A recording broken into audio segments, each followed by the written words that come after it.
Imagínate que recibes una invitación, pero no para homenajearte, sino para humillarte frente a un montón de gente. Eso mismo fue lo que me tocó vivir a mí, Daniela, una simple limpiadora que ya se había acostumbrado a que nadie la mirara, como si fuera un mueble más en aquel lujoso edificio de oficinas donde me dejaba la piel trabajando. Aquel sobre parecía una auténtica locura. La boda del todopoderoso director general con la mujer más prepotente que se ha cruzado en mi vida. Yo no tenía ni idea de que aquel papelito estaba envenenado. No era más que una burla cruel, una trampa de lo más rastrera. Pero claro, la vida da muchas vueltas y tiene esa costumbre tan curiosa de poner a cada uno en su sitio cuando menos te lo esperas. Aquel día, en plena celebración, la que todos pensaban que sería el hazmerreír de la fiesta, se presentó allí como una verdadera reina.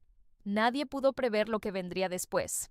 El sonido de mis tacones retumbaba contra el suelo de mármol, que estaba tan pulido que se veían reflejadas las enormes lámparas de cristal del techo. En esa torre de oficinas, el dinero no era solo para fardar, era una armadura que todos llevaban puesta. Todo el mundo encajaba allí perfectamente, menos yo.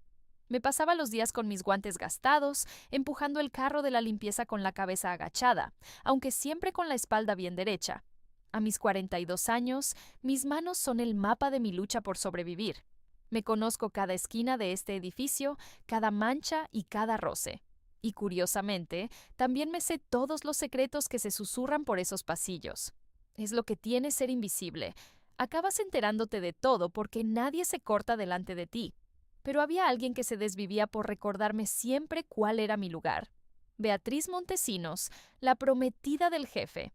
Era una chica joven, monísima y podrida de dinero, pero con una maldad que no le cabía en el pecho. Se paseaba por allí como si fuera la dueña de nuestras vidas. Ten cuidado por donde pasas la mopa, Daniela. Me soltó una vez con todo su desprecio. Me dijo a la cara que ese suelo valía mucho más que toda mi existencia. Y yo, pues me tuve que tragar el orgullo, como siempre, porque no me podía permitir el lujo de quedarme sin trabajo. Al final, las facturas no entienden de orgullo ni de dignidad, así que no me quedaba otra que agachar la cabeza y seguir. Pero ese día noté algo extraño en la mirada de Beatriz. Estaba más afilada que de costumbre, con un frío que te helaba la sangre. La vi cruzar el vestíbulo rodeada de su séquito de amigas, todas igual de vacías y superficiales. Como siempre, bajé la vista y me aparté discretamente para no estorbar, sin tener ni la más remota idea de que ese preciso segundo iba a cambiar mi destino para siempre. Vaya, vaya, pero miren a quién tenemos aquí. Soltó mientras se cruzaba de brazos con esa sonrisa que era auténtico veneno. Sus amigas ni se molestaban en ocultar las ganas de reírse de mí. Yo, por mi parte, apreté el trapo que llevaba en la mano con todas mis fuerzas. Tengo un regalito para ti, continuó ella sacando un sobre grueso, de color crema y con un sello de oro que brillaba a distancia. Marcos y yo nos casamos este sábado en la finca Los Magnolios, y, ¿a que no lo adivinas? Estás invitada. Al oír aquello, sus amigas soltaron unas risitas por lo bajo. Yo me quedé de piedra, helada. ¿Una invitación para su boda? Miré a Beatriz directamente a los ojos y entonces lo vi claro. Aquello no era un gesto de cariño, era una emboscada, una humillación pública vestida de etiqueta. Ah, y ponte lo que te dé la gana, cielo, me soltó con esa sonrisita de superioridad. Pero haz el favor de no venir con esas fachas, añadió señalando mi uniforme. No sea que los camareros te confundan con el servicio y te pongan a repartir copas. Ahí ya estallaron las carcajadas de todas. O igual puede quedarse a recoger cuando acabe la fiesta, soltó una de las otras. Yo agarré el sobre con firmeza, sintiendo cómo me ardía la cara de pura vergüenza, pero no les di el gusto de verme flaquear. Con la voz más tranquila del mundo y sin dignarme a mirarla, solté un simple gracias y volví a mi carrito de limpieza. Pero en ese instante, después de mucho tiempo, sentí que algo se despertaba en mis entrañas, y no era tristeza ni tampoco rabia acumulada. Era como un incendio que se propagaba por dentro. Hay momentos en la vida en los que te empujan tanto al límite que solo te quedan dos opciones. O te rompes en mil pedazos o te acuerdas de quién eres de verdad. Y yo, en ese preciso segundo, elegí recordar. Y el mundo estaba a punto de refrescar la memoria conmigo. Esa noche, encerrada en mi pequeño piso, Me desahogué de verdad. Lloré por la humillación, por las burlas, por esas miradas de asco y por todos esos años en los que me había sentido como una auténtica invisible, casi como un fantasma en mi propia vida. Tenía la cabeza hecha un lío, era una guerra interna constante. Pensaba, si me presento allí, se van a reír en mi cara. Voy a hacer el chiste de la noche, que es justo lo que esas arpías han planeado. Pero claro, luego le daba la vuelta.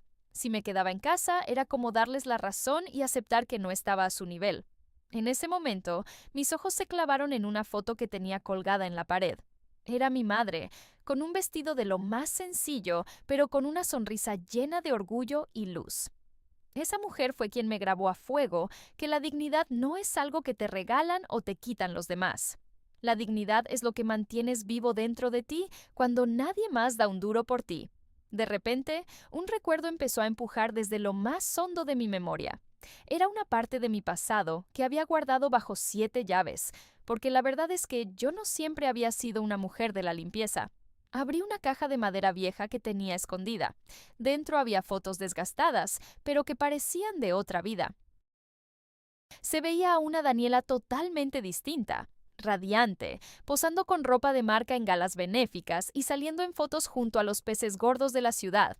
Escondido al fondo, apareció un certificado antiguo. Daniela Mendoza, fundadora y directora de la Fundación Mendoza. Acaricié mi propia firma con los dedos. Esa mujer de la foto, en su día, fui yo. Hija de un empresario con mucho éxito y de una maestra muy respetada.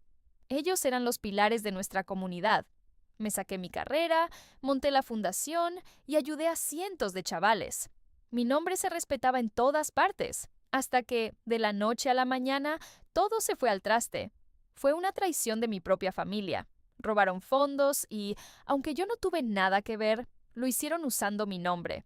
Vinieron los juicios, la ruina total, la vergüenza pública, y para rematar, perdí a mis padres en apenas unos meses. Mi mundo se hizo añicos. Me quedé sin nada, hasta que no me quedó otra que luchar por sobrevivir.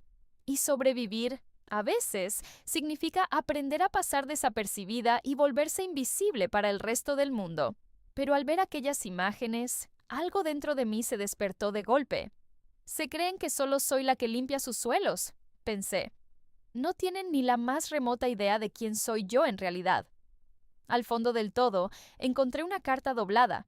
Sabía perfectamente de quién era. De Elena, mi mejor amiga de aquella época, una diseñadora de moda con muchísimo poder y un carácter de armas tomar. Si alguna vez te ves en un aprieto, solo tienes que llamarme. Da igual el momento, allí me tendrás. Me quedé con el dedo quieto sobre la pantalla, dudando si marcar aquel número que hacía años que no tocaba. Sentía el corazón golpeándome las costillas con una fuerza brutal, como si quisiera escaparse. Y entonces, sin darle más vueltas, pulsé el botón. Elena, soy yo, dije en cuanto descolgó. Te necesito. Ha llegado el momento de que el mundo se acuerde de quién soy yo en realidad. A la mañana siguiente, un todoterreno negro imponente, de esos que parecen una tanqueta de lujo, se plantó justo delante de mi edificio, que se caía a pedazos.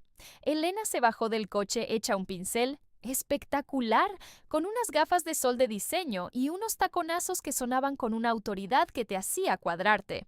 Nos pegamos un abrazo de esos que te devuelven el alma al cuerpo y me sentí reconstruida por dentro. Tú no me has llamado para que te eche un cable con el alquiler, me soltó Elena mientras me sujetaba la cara con las manos. Me has llamado para que te recuerde quién puñetas eres. Y para eso me tienes aquí. Nos pasamos horas dándole a la cabeza, planeando cada paso del plan. Elena sacó su cuaderno y me preguntó muy seria. ¿Qué imagen quieres proyectar cuando cruces esas puertas? Quiero que vean a la mujer que intentaron borrar del mapa y no pudieron. Le respondí sin pestañear. A Elena se le dibujó una sonrisa de oreja a oreja. Hombros bien marcados, líneas sencillas y una silueta que deje a todos mudos. Pura clase y puro poderío. Yo me sentí un poco mal y le dije, Elena, que yo no tengo un duro para pagarte esto. Ni se te ocurra insultarme, Daniela. Esto no es por la pasta. Lo hago porque las mujeres como tú no se inclinan ante nadie. Jamás. El día de la boda amaneció con un cielo tan azul que parecía pintado a mano. La finca Los Magnolios era un despliegue de riqueza que daba hasta miedo. Había una cola de Rolls-Royce, Bentleys y Teslas que no se acababa nunca. Y en mitad de todo aquel lujo estaba Beatriz, la autoproclamada reina del día, posando y luciendo dientes para las fotos. «Esta boda va a ser inolvidable», susurró con una soberbia que le salía por los poros. Mientras tanto, Marcos, el novio, estaba a lo suyo con el móvil, pasando de toda aquella comedia de vanidad. «¿Tú crees que se atreverá a aparecer?», soltó una de las amigas de Beatriz con ese tonito de mala fe que tienen las que se creen mejores que el resto. Soltó una carcajada de esas que te dan ganas de darte la vuelta. «Esa mujer, aquí, por favor, si sabe perfectamente cuál es su sitio», sentenció con una soberbia que me revolvió el estómago. Pero mientras se regodeaban en su propia burla, un coche negro, de una elegancia que quitaba el hipo, se detuvo justo en la entrada principal. La puerta de atrás se abrió con una parsimonia que cortaba la respiración. Lo primero que asomó fueron unos tacones de aguja de 15 centímetros, de un raso negro impecable. Después apareció el vestido, una seda de un negro tan profundo que parecía real, con unos detalles en oro que eran pura artesanía. Llevaba el pelo recogido en una trenza alta que me coronaba la cabeza y unos pendientes largos que me daban un aire distinguido. Mi rostro no pedía perdón por existir. No había ni rastro de miedo ni de vergüenza en mi mirada. Solo un mensaje directo. Sé exactamente quién soy. En ese instante, todo el patio se quedó mudo. Las conversaciones se cortaron en seco y hasta los camareros se quedaron paralizados con las copas en el aire. Y es que el poder de verdad no necesita ir dando gritos. A veces, el auténtico poder entra en una sala en absoluto silencio, con la frente muy alta y, simplemente, se impone. Lo que hice esa noche no fue un teatro, fue reclamar mi propia historia. A Beatriz se le cortó la risa de golpe en cuanto sus ojos se toparon con los míos. Fue como si el tiempo se hubiera congelado. La copa de champán se le empezó a ladear en la mano y se quedó con la boca abierta, pero no le salían las palabras. La bromita ya no tenía ni pizca de gracia. Avancé por la alfombra blanca como si fuera mi propia pasarela personal. A mi paso, solo se escuchaba el golpeteo rítmico de mis tacones contra el mármol y un murmullo que recorría el lugar. ¿Pero quién es esa mujer? ¿Es alguien famoso? Marcos, que no había soltado el móvil en todo el rato, levantó la cabeza y se quedó de piedra, con los ojos como platos. A Beatriz, por su parte, le empezaron a temblar las piernas de puro pánico. «No, no, esto no está pasando», masculló fuera de sí. Para cuando llegué al centro, todos los invitados estaban pendientes de mí y los móviles apuntaban en mi dirección. Beatriz, haciendo un esfuerzo por no desmoronarse, se me acercó. «Vaya, qué sorpresa tenerte por aquí», soltó con la voz rota. «Te has arreglado mucho, ¿no?». Ladeé la cabeza ligeramente con una sonrisa afilada en los labios. «Pues sí, lo he hecho. Y viéndote a ti, salta a la vista que tú también te has esmerado bastante. Es una verdadera pena que toda esa fortuna no te sirva para comprar ni un gramo de clase». Un murmullo de asombro recorrió a los invitados, y a Beatriz se le puso la cara como un tomate del puro sofocón. «¿Pero qué demonios hace esta aquí?», le siseó a una de sus amigas con una rabia que no podía esconder. Antes de que nadie pudiera reaccionar, un señor mayor dio un paso al frente y se me quedó mirando fijamente, entornando los ojos como si estuviera viendo a un fantasma. «Un momento, ¿tú no serás Daniela Mendoza?», preguntó con la voz entrecortada por la sorpresa. En ese preciso instante, el jardín se hundió en un silencio sepulcral, de esos que se cortan con un cuchillo.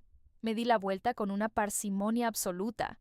Mi voz sonó suave, pero con una firmeza que no dejaba lugar a dudas. «Efectivamente, soy Daniela Mendoza». El hombre dio un respingo hacia atrás, llevándose la mano al pecho por el impacto. «Madre mía, si yo trabajé codo con tu padre en la Fundación Mendoza, tú eras la cara visible de todo aquello. ¿Pero dónde te habías metido todos estos años?». Los cuchicheos se convirtieron en un clamor. «¡La de la Fundación Mendoza! ¿De verdad es ella?». A Beatriz casi se le doblan las rodillas allí mismo.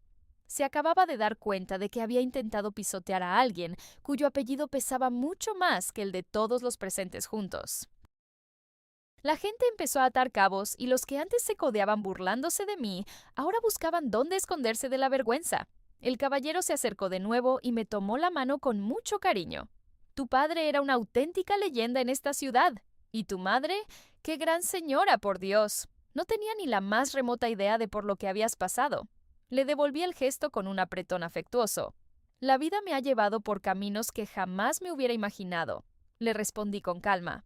Pero si hay algo que nunca han podido arrebatarme, es mi identidad. Marcos, que estaba al lado de una Beatriz totalmente desencajada, se giró hacia su prometida con un tono de voz bajo que ponía los pelos de punta.